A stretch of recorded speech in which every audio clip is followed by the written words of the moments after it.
A paz do Senhor, irmãos. Deus seja louvado. Vamos para mais uma palavra aqui, para a gente estar aprendendo, né, irmão? Tudo bem? Tô bem, graças a Deus. Vamos falar um pouco dessa fé que a gente tem em Cristo e as suas consequências, né? Aqui fala na Bíblia para nos ensinar que todo aquele que crê que Jesus é o Cristo é nascido de Deus. Todo aquele que crê que Jesus é o Cristo, Yahshua, é nascido de Deus. E todo aquele que ama ao que o gerou, também ama ao que dele é nascido. Nisto conhecemos que amamos os filhos de Deus, quanto amamos a Deus e guardamos os seus mandamentos. Porque esta é a caridade de Deus, que guardamos os seus mandamentos, e os seus mandamentos não são pesados. Estou lendo aqui de João, versículo 5, capítulo 1. Vou ler do 1 ao 13, tá? Quem é que vê? Porque todo o que é nascido de Deus vence o mundo, tá? E esta é a vitória que vence o mundo, a nossa fé. Essa é a vitória. Quem é que vence o mundo, senão aquele que crê que Jesus é o Filho de Deus? É somente aquele que crê que Jesus é Filho de Deus, Yahshua. Este é aquele que veio por água e sangue, isto é, Cristo, não só por água, mas por água e por sangue. E o Espírito é o que testifica, porque o Espírito e a verdade. Porque três são os que testificam no céu: o Pai, a Palavra e o Espírito Santo. E esses três são um. Tá? Não é que existe trindade. É que existe o Pai, a Palavra e o Espírito Santo que habita em nós. E três são os que testificam na terra: o Espírito, a água e o sangue. O Espírito, a água, que é a palavra, e o sangue, que são os filhos de Deus, né? E esses três concordam num. Se recebemos o testemunho dos homens, o testemunho de Deus é maior, porque o testemunho de Deus é este, que de seu Filho testificou. Quem crê no Filho de Deus, em si mesmo tem o testemunho. Glória a Deus. Aleluia. Quem a Deus não crê, mentiroso fez. Quem a Deus não crê, mentiroso fez. Porquanto não creu no testemunho que Deus de seu Filho deu. Deus de seu Filho, o Criador de seu Filho deu,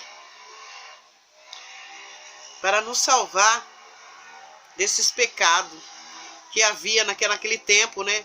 Esse pecado de morte, né? Que era as ordenanças da lei. E o testemunho é este. Olha que testemunho, irmãos. Que palavra forte e tremenda. E o testemunho é este, que Deus nos deu a vida eterna. Deus nos deu a vida eterna. E esta vida está em seu Filho.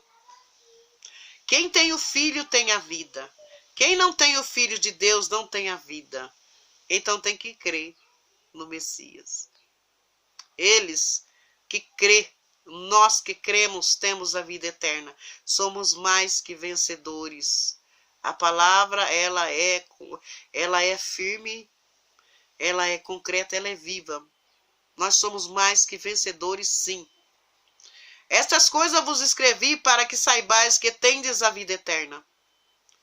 E para que creiais no nome do Filho de Deus. No nome. Precisamos de saber o nome. Aqueles que não pesquisaram ainda, irmãos, corram atrás para saber o nome, tá?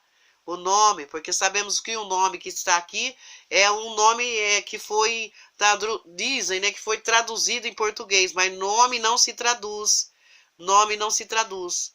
O nome dele sempre será o nome dele. Yausha, Yoshua, Yahushua, tá?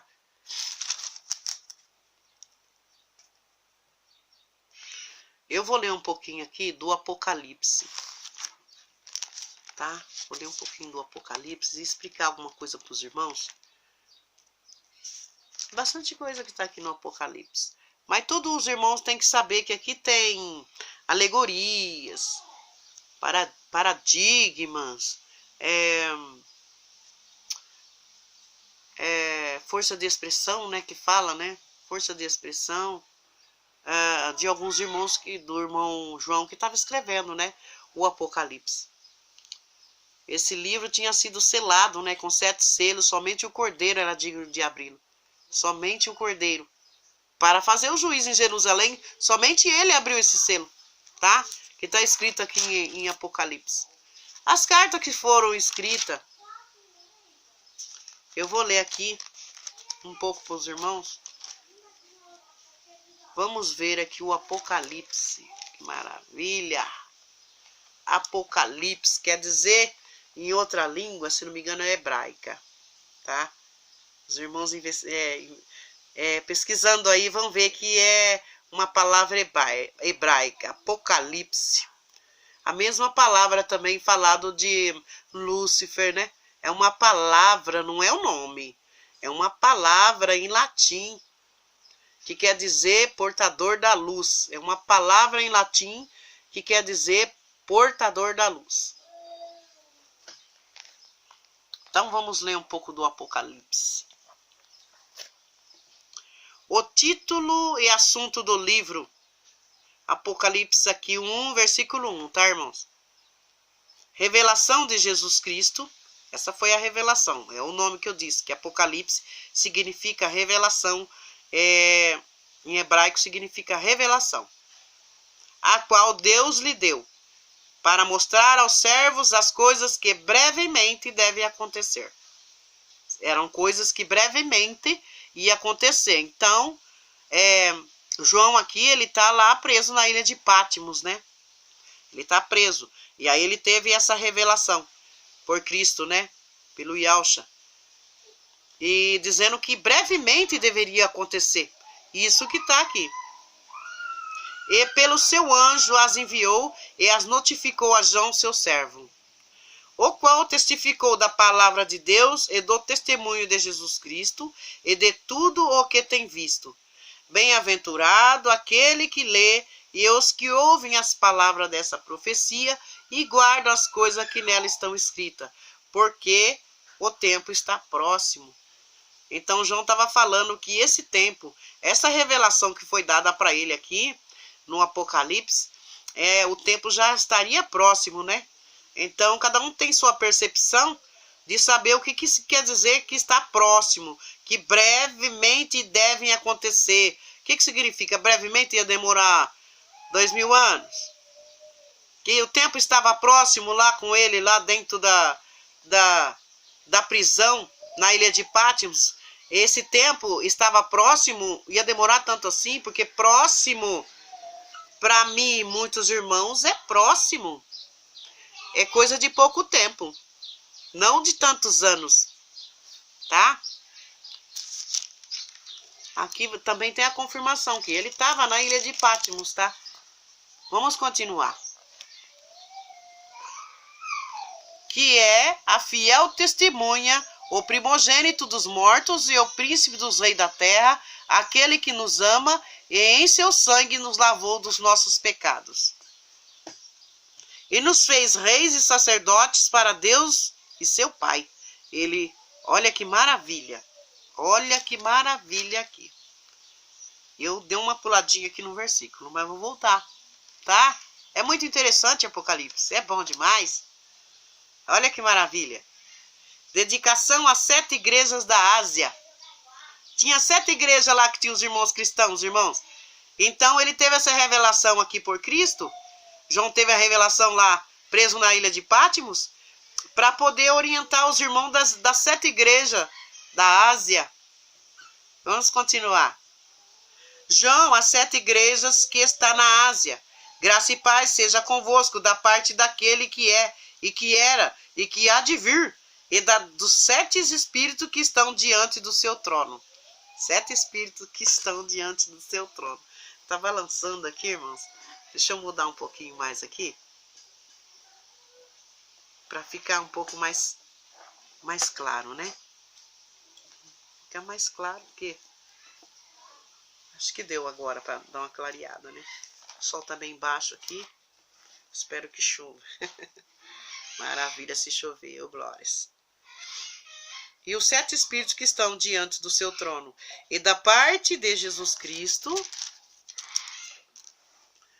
E da parte de Jesus Cristo, que é o fiel testemunha, que é a fiel testemunha, o primogênito dos mortos, ele é o nosso primogênito, ele é o nosso irmão primogênito.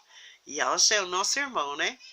Glória a Deus por ele ter escolhido essa graças ao Espírito que estava nele, né? O Espírito de Deus que estava nele, né? Glória a Deus. O primogênito dos mortos e o príncipe dos reis da terra, aquele que nos ama e em seu sangue nos lavou dos nossos pecados. Ele nos lavou, né, desses pecados todos lá. Nós já nascemos sem pecados agora, né? De 2000 anos para cá, nós já nascemos sem pecados. E nos fez reis e sacerdotes para Deus e seu Pai. A ele glória e poder para todo sempre. Amém. A ele toda a glória. A ele, ao nosso Pai eterno, aquele que fez os céus, a terra e a nascente das águas, e tudo que há nela. Oh, glórias! Glórias te dou, Pai. Vamos continuar aqui. Eis que vem com as nuvens, e todo olho o verá, até os mesmos que o transpassaram, e todas as tribos da terra se lamentarão sobre ele. E todas as tribos da terra se lamentarão sobre ele. Então, os judeus lá, eles têm uma maneira de dizer, uma cultura de dizer juízo, né? Então, eles falavam que eis que vem com as nuvens, e todo olho o verá. E todo olho viu. Todo olho daquela época viu o juízo de Deus. Não teve como não ver. Todo olho, o mundo todo soube, como nós também sabemos o que houve com Jerusalém naquela época. É só pesquisar, não está escrito na Bíblia, mas é só pesquisar a história da queda de Jerusalém. Eu sou o Alfa, e o Ômega, e o princípio, e o fim, diz o Senhor, que é, e que era, e que há de vir, o Todo-Poderoso. Então, ele ia vir juízo sobre as nuvens mesmo. Sobre as nuvens ele veio. Vamos para a confirmação aqui do contexto. Jesus aparece a João na ilha de Patmos. Ordena-lhes que escreva o que viu e eu participe às 7 igrejas da Ásia. Isso que está escrito no Apocalipse, tudo essas cartas, foi dirigida às 7 igrejas da Ásia daquele tempo. Eu, João, que também sou vosso irmão e companheiro na aflição e no reino e paciência de Jesus Cristo, estava na ilha chamada Patmos por causa da palavra de Deus e pelo testemunho de Cristo. Eu fui arrebatado em espírito no dia do Senhor e ouvi detrás de mim uma grande voz como de trombeta, que dizia: o que vês, escreve num livro e envia-os às 7 igrejas que estão na Ásia, a Éfeso, e a Esmirna, e a Pérgamo, e a Tiatira, e a Sardo, e a Filadélfia, e a Laodiceia. E virei-me para ver quem falava comigo, e virei-me e vi 7 castiçais de ouro. Se vocês quiserem acabar lendo aqui, né, irmãos?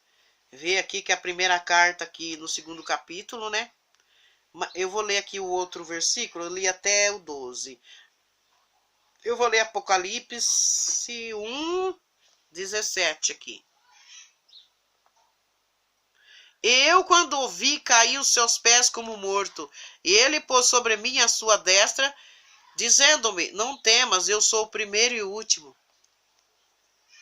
Eu que vivo e fui morto. Eu que vivo e fui morto. Mas eis aqui, estou vivo para todo sempre. Amém. E tenho as chaves da morte e do inferno. Escreve as coisas que tens visto e as que são, e as que depois dessas hão de acontecer. Então ele tinha que escrever essas coisas que foi mandada para 7 igrejas, e logo escrever aquelas que hão de acontecer. Porque tinha um livro selado lá, né? Que só o Cordeiro abriu. E ele abrindo, veio novos céus, nova terra, né? A Nova Jerusalém descendo do céu. Que são os seus... O que ele fez, né? Nos comprando com sangue e nos espargindo o seu sangue em cada um de nós. Nós já nascemos abençoados, nós já somos escolhidos. Não tem nada que temer, tá? Não tem nada que temer. Aqui também fala sobre a Nova Jerusalém, que é onde a gente vive, na verdade, Nova Jerusalém. Nós vivemos em Nova Jerusalém. Vamos ver o capítulo 22 aqui, ó. E mostrou-me um rio puro de água da vida, claro como cristal, que procedia do trono de Deus e do Cordeiro. No meio da sua praça, e de uma e da outra banda do rio, estava a árvore da vida, que produz 12 frutos, dando seu fruto de mês em mês, e as folhas das árvores são para a saúde das nações. E ali nunca mais haverá maldição contra ninguém, porque aquilo que operava lá na lei era maldição, né? Era maldição, e quem segue a lei é maldito, não é verdade? E nela estará o trono de Deus e do Cordeiro, dos seus servos o servirão, e verão o seu rosto, e nas suas testas estará o seu nome. E ali não haverá mais noite, e não necessitarão mais de lâmpada, nem de luz do sol, porque o Senhor Deus os alumia, e reinarão para todo sempre. Ele já reina, né? Ele já reina para todo sempre. Tudo já aconteceu, tudo já foi consumado. Os irmãos precisam de ler para tirar esse medo que puseram. Puseram em todos, irmãos, né? Então, como eu li, reli, volta, e foi uma faculdade aí mais ou menos de 4 anos, com 3, 4 horas, 2 horas de estudo, que eu fui encontrando na palavra, né? E depois, muito assim triste, porque não pude mais para a igreja, né? Nessas instituições, não senti mais de ir, porque não tomo mais Santa Ceia, né? Não tomo mais Santa Ceia. Não é por causa de mim, é por causa do Evangelho, né? O próprio Espírito Santo que habita em nós mostra a verdade. Então eu sinto falta dos irmãos, eu amo os irmãos, né? Nada contra ninguém, não tenho nada contra, mas precisam voltar a buscar verdadeiramente o Evangelho e pregar o Evangelho. Porque aqueles que negarem de ouvir a voz, porque as minhas ovelhas ouvem minha voz. Então ouve as trombetas tocando. Elas estão tocando o mundo todo. Não são trombetas musicais. São os santos anunciando o Evangelho. O verdadeiro Evangelho, tá? São os santos. Os santos de Deus é aqueles que testificaram da palavra, testificaram daquilo que é a verdade, porque a verdade é Ele, é o Mashiach, é a verdade. Ele veio nos resgatar para o Pai. Ele veio tirar esse pecado que vivia na terra naquela época. Ele resgatou, tudo foi consumado. Não podemos deixar de pregar a sã doutrina. Não podemos. Nós somos crentes fiéis a Deus. Então cremos em Cristo e vamos fazer aquilo que é preciso para que os irmãos abram os olhos e vejam o que está na sua mão, porque o que temos na nossa mão aqui é ouro, né? A palavra é ouro. Para mim isso daqui é um tesouro. É um tesouro que eu achei. É um tesouro que me libertou de tudo aquilo que eu pensava, que eu estava... eu tinha dúvida de algumas coisas, eu estava aprendendo, né? E dou graças aos irmãos, né, que me ensinaram, que foram me ensinando, a pastora Sônia, que foi me ensinando. Eu aprendi muito com ela, né? Aprendi. E lendo o que aparece aqui no Apocalipse, Jesus já voltou, já aconteceu, já foi tudo cumprido. Até os anos 70 já foi tudo cumprido. Vocês precisam pesquisar, tá? Vocês entram aí, veja a história dos judeus aqui, né? Que vieram para o Brasil, porque a corte ainda condenava eles, né? Eles buscavam aqui, os judeus que veio para cá, eles eram dedados pelos próprios irmãos. Eles chegavam e falavam, né? Que o irmão estava fazendo práticas judaicas, aí a corte de Portugal vinha para o Brasil, levava essa pessoa, tomava as fazendas, tomava os ouro, tomava as propriedades, e chegava lá, ninguém via mais essa pessoa. E muitos lá eram executados, lá eram queimados lá na praça pública em Portugal, né? Os irmãos foram muito perseguidos, então não tem que falar nada sobre os irmãos judeus, né? Não tem que falar nada, nós temos que agradecer. Porque se eles não tivessem negado, eu acho que hoje nós não estaríamos salvos, né? Nós não teríamos a vida eterna, nós não seríamos mais que vencedores. Então temos que buscar a história e buscar a examinar na palavra. Porque ninguém precisa de ensinar nós. Nós não somos nércios, nós não somos burros, nós não somos gados. Nós somos seres humanos. E se alguns irmãos aproveitaram em distorcer a palavra lá atrás, há anos, há décadas atrás, não é culpa dos irmãos. Mas aqueles que estão vendo que a doutrina está errada, porque a doutrina ela tem que ser a sã doutrina, ela está errada, e eles estão transgredindo para a lei, eles estão usando partes da lei, parte da graça, parte da lei, parte da graça. De repente estão na lei, de repente estão na graça. Então, não é nem uma coisa nem outra, pelo que eu fui ensinada antes de aprender aqui o evangelho, a sã doutrina. Então, os irmãos ficam metade aqui e metade ali. Não, houve uma separação, sim. Essa transição que houve foi para que nós, os gentios, aprendessem, né, do Pai e conhecesse o Pai, porque antes nós não tínhamos um Deus, né? Eu falo nós porque consideramos como os viajantes, como estrangeiros, né? Nós não tínhamos, né, como estar reconciliado com o Pai. Se não fossem os irmãos judeus, nós não tínhamos como estar reconciliado com o Pai. Como eles não reconheceram quando o Messias veio, eles não reconheceram, talvez não reconhecerão, mas nós que naquela época, né, os gentios daquela época já começaram a aceitar e ser batizados com o Espírito Santo, né, já faz a grande diferença. Nós não somos judeus. Os judeus que nascem lá, eles são criados lá, têm as culturas deles lá. Mas nós aqui do Brasil, nós somos considerados como estrangeiros, gentios, tá? Pode ler. Pode buscar na Bíblia que nós somos considerados aqui como gentios. Senão não tinha nem como eu estar aqui pregando para os irmãos. Então, nós somos os gentios aqui na Bíblia, tá? Então, toda vez que falar dos gentios, está falando também de nós que não somos judeus, nem circuncidados, nem nascemos lá em Israel, né? Não somos lá da cultura deles lá. Tá bom? Fique com a paz do Senhor, irmãos. E bora estudar, para que nós possamos passar o evangelho à frente, para que todos aprendam essa doutrina e cresçam. E cresçam. Amém?